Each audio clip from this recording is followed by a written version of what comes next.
পৃথিবীতে একজন মানুষই শুধু জানতেন যে তিনি পৃথিবীতে কতদিন বাঁচবেন, সেটা হচ্ছে সাইয়েদনা আদম আলাইহিস সালাম। ওনাকে বলে দেয়া হয়েছিল উমরুকা আলফু সানা, তুমি পৃথিবীতে বাঁচবে 1000 বছর। কয় বছর? সাইয়েদনা আদমের সামনে অনেকগুলো রূহ রাখা হলো। সাইয়েদনা আদম বললেন, এরা কারা? আল্লাহ বললেন, এরা হচ্ছে নাসালুক, তোমার বংশধর, পৃথিবীতে তোমার পর এরা পৃথিবীতে আসবে। সাইয়েদনা আদম বললেন, আল্লাহ ওই যে একটা রূহ দেখা যায়, এটার নাম কি? আল্লাহ বললেন, হাদা ইবনুকা দাউদ, এটা তোমার ছেলে দাউদ, সে দুনিয়াতে নবী হয়ে আসবে, তার ছেলে সুলাইমানও নবী হয়ে আসবে।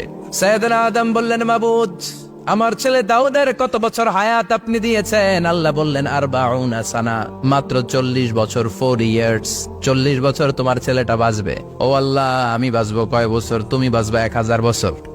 সুবহানাল্লাহ। সাইয়েদনা আদম বললেন, মাবুদ, এত ফুটফুটে সুন্দর আমার ছেলে দাউদ, মাত্র 40 বছর দিলেন কেন? জিদ মিন উমরিহি, বাড়ায়া দেন। সুপারিশ করতেছে পোলার লাইগা কে? বাবা। আল্লাহ আপনি বাড়ায়া দেন। আল্লাহকে বাড়ানো যাবে না, লেখা হয়ে গেছে। রুফিআতিল আকলাম ওয়া জাফফাতিস সুহুফ, কলম তুলে নেওয়া হয়েছে আর কালি শুকায় গেছে, আর কিছু করা যাবে? সাইয়েদনা আদম বললেন, মাবুদ, আমার 1000 বছর কেন দিলেন? আমার এই সুন্দর ফুটফুটে ছেলেটারে শুধুমাত্র 40 বছর কেন দিলেন? ও মাবুদ, আমার 1000 বছরের দরকার নাই, আমার 1000 বছর থেকে 60 বছর আমি আমার ছেলেরে দিয়ে দিলাম। দাউদ আলাইহিস সালাম বাঁচবে 40 বছর, তো বাপ আদম যদি আরো 60 দেয়, 40 আর 60 মিলে কত হয়? ভালো হিসাব বোঝে, 100। আর আদম আলাইহিস সালাম পেয়েছিলেন 1000 বছর, 60 কমে গেলে রইল কত? 940 বছর পৃথিবীতে থাকার পরে মালাকুল মাউত চলে এসেছে, কারণ এটা on time. The death will come on time, it never late, কখনো দেরি হয় না। আল্লাহ বললেন, লিকুল্লি উম্মাতিন আজালুন ফাইযা জাআ আজালুহুম লা ইস্তাখিরুনা সাআতান ওয়া লা ইস্তাকদিমুন। মৃত্যুর একটা নির্ধারিত সময় আমি বেঁধে দিয়েছি, অন টাইম, অন টাইমেই চলে আসে, 1 সেকেন্ড আগেও আসবে না, 1 সেকেন্ড পরেও আসবে না। 940 বছর বয়সে মালাকুল মাউত এসে হাজির, এসে বলল, জিতু আন আকবাদা রূহাক, রূহ কবজ করতে আসছি।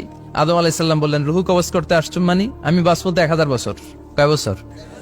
মালাকুল মাউত বললেন, না না, ওই যে আগের কথা স্মরণ করেন, আপনি 60 বছর দিয়া দিছিলেন। কয় না, আমি দেই নাই, আমি আরো বাঁচুম, আরো 60 বছর পাওনা আছি, আমি দেই নাই। মালাকুল মাউত বললেন, আপনি দিয়েছেন? আদম বলে, দেই নাই। মালাকুল মাউত বলে, আল্লাহ ঘটনা দেখেন, দিয়া কয় দেই নাই। আল্লাহ কয়, থাক, কথা কইস না, আয়া পর। নাসিয়া আদম ফানাসিয়া বানু, ভুলে গেছেন উনি। আমরা ভুলে যাই, আমরা খেয়ে বলছি খাই নাই, নিছিলাম পকেটে, কয় নেই নাই। এরকম ডাকাইত আছে না নাই? নাসিয়া আদম ফানাসিয়া বানু, বিশ্বনবী বললেন, আদম ভুলেছে তো তার সন্তানরাও ভুলে যায়। জাহাদা আদম ফাজাহাদাত যুররিয়াতু, আদম অস্বীকার করেছে, তার সন্তানরাও অস্বীকার করে। সেদিন থেকে আল কিতাব ওয়া শুহুদ, মানে লিখে রাখার সিস্টেম আর সাক্ষীর সিস্টেম চালু হয়েছে। সুবহানাল্লাহ পড়েন। 940 বছর বয়সে মালাকুল মাউত এসে আদম আলাইহিস সালামের রূহ নিতে পারে নাই। উনি 1000 বছর যখন হয়েছে, সাইয়েদনা আদম আলাইহিস সালামের রূহ কবজ করেছে। যেই দিন পৃথিবীর প্রথম মানব, প্রথম নবীর রূহ মালাকুল মাউত দুনিয়া এসে কবজ করেছে, ওই দিনটাও ছিল জুমাবার। আল্লাহু আকবার। আবার বিশ্বনবী বললেন, লা তাকুমুস সাআ ইল্লা ফি ইয়াউমিল জুমআহ, ইযা যুলজিলাতিল আরদু জিলজালাহা ওয়া আখরাজাতিল আরদু আসকালাহা, ইযা রুজ্জাতিল আরদু রাজ্জান ওয়া বুসাতিল জিবালু বাসসা। কিয়ামতের দিন পৃথিবীটাকে একটা প্রকম্পন দিয়ে কাঁপিয়ে দিবে কে? মারাত্মক একটা ঝাঁকুনি দিবে আল্লাহ, পুরো পৃথিবীটা কেঁপে ভেঙে চুরে খান খান হয়ে যাবে। এই ঝাঁকুনি আর আর্থকোয়েক, ভূমিকম্প এর ঘটনাটা যেদিন ঘটবে, ওই দিনটাও হচ্ছে জুমার দিন। কারণ দিন নয়, ফিহি খালাকাল্লাহু আদম, এই জুমার দিনে আল্লাহ তাআলা সাইয়েদনা